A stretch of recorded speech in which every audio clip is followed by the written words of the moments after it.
Welcome to Southend TV. My name is Tracy Chapman and today I'm joined by Derek Kenyon, who is an independent councillor for the SouthChurch ward. Good morning, Derek. Good morning. Good morning. Thanks So the SouthChurch ward, how big is that? It's one of the bigger wards. It goes for SouthChurch Road, of course, and it goes right up towards best way of the Royal Artillery Way is the northern border, and it stretches out in a funny shape towards I can't think of the name.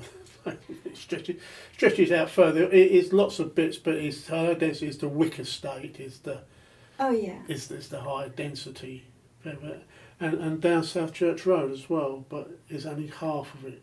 It's just strange. The boundary line cuts SouthChurch Road. It's very difficult to get the numbers of people that you need to constitute a ward into a specific area, isn't it? It is, and it's a ward of extremes, if that's the right word to say. We've got one part of the ward which is fairly poor part, if I can say that, and the other part is very extremely affluent.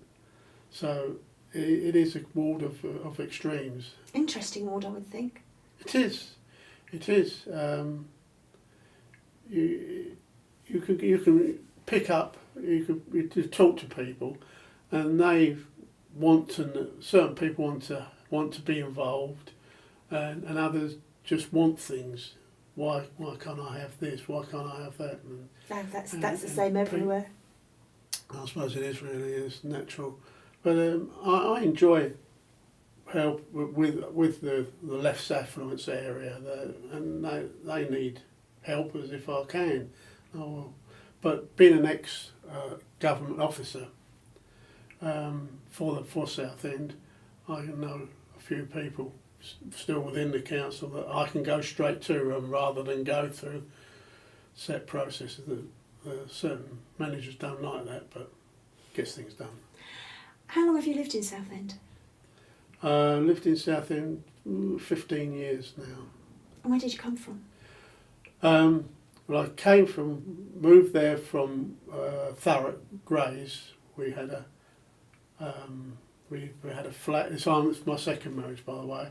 So we had a flat to start with, and then we moved to an 1880 cottage. It was an old cottage that was started to be renovated, and we finished it off, which was haunted. It's good. We see many goings-ons, which was good. And then we moved out to here when I started work at the Civic Centre, because just to cut the journey out really. So we moved out. And now. And what's your interest on the council? You're on a number of committees, aren't you? Oh, yeah, things like licensing committee, policy and resources. Licensing committee, that must be really interesting and quite busy, because there's an awful lot of nighttime economy in Southend, lots of bars and restaurants. Yes, there's lots opening, lots on being planned, lots applied for licences, and it is.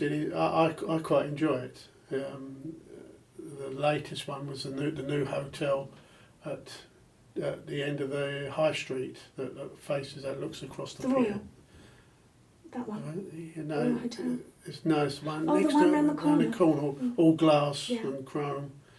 Yeah, lovely. And that's opened now, has it? No, it's not. The licence was awarded, and they're finishing off the building and such. We've been very lucky in Southend lately. We've had a number of hotel chains and independents coming in to open up, so there are more rooms for people in Southend. There was a time when it was very difficult to stay in Southend. Yes, very short. And that's all good for our tourism and our economy.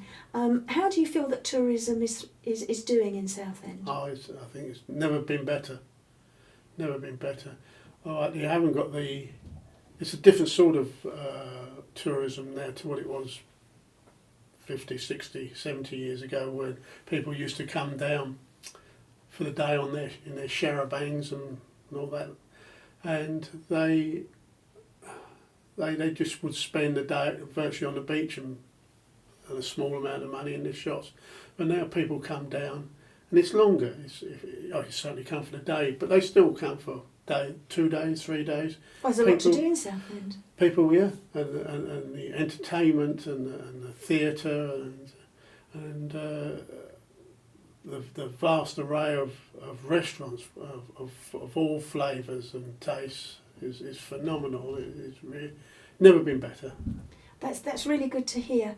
I suppose that brings with it issues as well. Are people spending their money? Are they really spending their money, or are they bringing everything with them? Are they going out and using our seafront and our bars and our restaurants? I think the answer to that question is yes.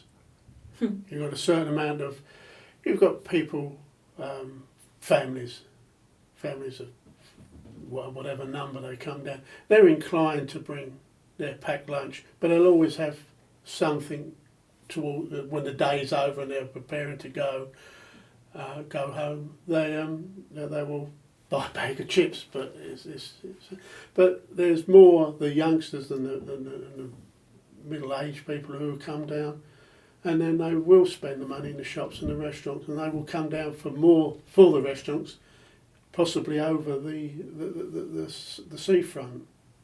Because the high street is a worry. And lots of people mention that to me, that the high street sometimes doesn't look very good.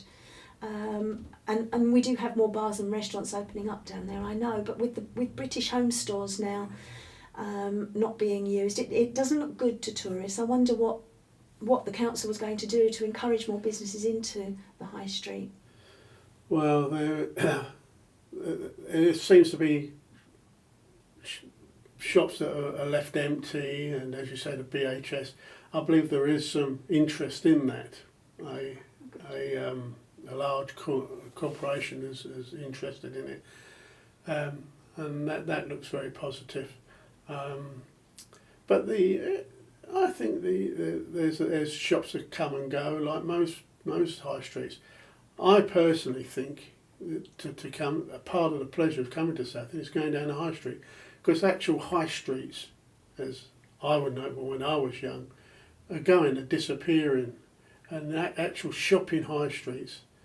Our one is probably the only one in the area. You have to travel some distance to find another high street the same as ours. If you go over to Lee, there are lots of independent shops there. Is it cost that keeps the independents out of the high street? No, I think it's the area. I think Lee has got a little ilk about it. It's small. It tries to be independent from the authority. It's got its own town council, and they're quite happy with independence. And there's not the area when a big multiple comes in. They want space. They want the big shops, and they want to run it as a large operation. Lee hasn't got the room, so it just doesn't happen somehow or other. It's a quirk. It is a shame. Hamlet Court Road used to be a well-known shopping street, and people used to come up from London to go to shops along there. But that's been quite run down. But I've noticed lately 1 or 2 shops are opening up. Yes. Big blow though, the big department store. Havens. Yes, I think that type of department store is like the old "are you being served" image, high presence of staff and a low turnover, and it just doesn't work today. And that type it's nice to have, but that's a London West End type. It's very sad. It's very sad to see that leave the town. It is sad. Are people coming here from abroad? Are they using the airport to fly into Southend? I hope so. I'm not. There's no figures on that. No figures. They should do, but I think they come in and they can get straight on the train, because it's not easy to get from the airport. If you're a stranger, particularly if you're a foreign stranger to there, unless you've been there. You walk out, you come in, land at Southend, you walk out through the departure lounge, the arrivals lounge, and what do? You've got the station virtually in front of you, smashing. But if you want to go somewhere in Southend, and you're staying at X Hotel in Southend, what do you do? It's very, very difficult. You've got to phone a taxi. But there are taxis there waiting No, for the no. planes, are they not at all now? No, not actually in it. I would expect, and I fell further because we went for a couple of days to Ireland, wanted to get a taxi home, walked out, and I would have expected the taxis grouped up, like they do in any airport on the continent, taxis right along the front. You walk out the arrival's door, taxi waiting. No, nothing, not a sausage. Is that something that the council are going to tackle? Because it's really important for Southend to get people from the airport into the town as quickly as possible. Well, I'm trying to get that into the council for the department to consider it, but it's very difficult. I'm really talking to a brick wall sometimes. No, that's very sad. It is sad, and I think that does affect it. You phone a taxi number, any of the taxi numbers, but and they're here within seconds. But you've got to know the number, and it's not easily found. That's an issue then for the airport to tackle. I think it's a major. I personally feel it's a major issue. Parking is another issue in Southend, as with all seaside towns. We all know how difficult that is. A day like today that is lovely and sunny. What is Southend going to do about that to encourage more parking in the area? Well, I want to encourage parking further out, looking at park and ride. Because, oh really? Whereabouts? Well, that has to be decided yet, but there is movement to look at the feasibility of that. But like most things, the wheels of the council do grind a bit slower. But people still park on the car parks on the front as close to the sea. The people, it's a job to break that habit. They park right close because they've got so much paraphernalia with them. They want to get close to their car. Well, if you've got a couple of kids with you and your lunch and your drinks and your stuff to play with in the water, it's not easy. That's right. It's not uncommon if you have a car with 4 adults that are down for a good day or a good day out, and because they can't get in the car parks right opposite the sea, it's not unknown for them just to park on the double yellow line. They will get then a ticket, but they'll pay the ticket within the discounted time, which is whatever it is, £30, £35. But you take £35 between 4 adults. It's cheap parking. That is, and then obviously and closer to the seafront, that needs to be increased. Yes, and that causes that. Well, parking the car there on double yellow lines, the lines are there for a reason to keep the carriageway clear, and the carriageway gets full up and it gets congestion, and there's the congestion for through traffic with these cars. I feel that the fine or the increase in fine should be made, but has to go through government. That's not set by the council. Yeah. But that is a problem. It used to be a major problem when the air show was. Yes, I remember watching cars being taken away. Yeah. That's a shame, the air show. That was very popular for the town. And a real pity that that's not going on. I know there's a group, Save Southend Air Show. Any chance we might get that back in the future? I wouldn't bet on it. No, I don't know. There may be going on now that I don't know about, but it's certainly not common knowledge. It's a shame. It is a shame. It is a shame. Derek, is there anything else you'd like to tell the people of Southend about what you're doing? Yes. When one of the committees are involved is transport and highways, and my particular beef is to get the speed limit throughout the borough lowered. We've all suffered. You stand on any bit of highway people have to hurtle down the road, side roads that's built up, and cars either side, and children could run out between the cars, but they will hurtle down the road. There's a road in Thorpe Bay, Barnstaple Road. It's a straight piece of road. I've done my own survey there. There's speed indication signs, facing east and facing west, and it will show if you're exceeding the 30-mile-an-hour limit, which I think is too high anyway. The light comes on and gives a warning.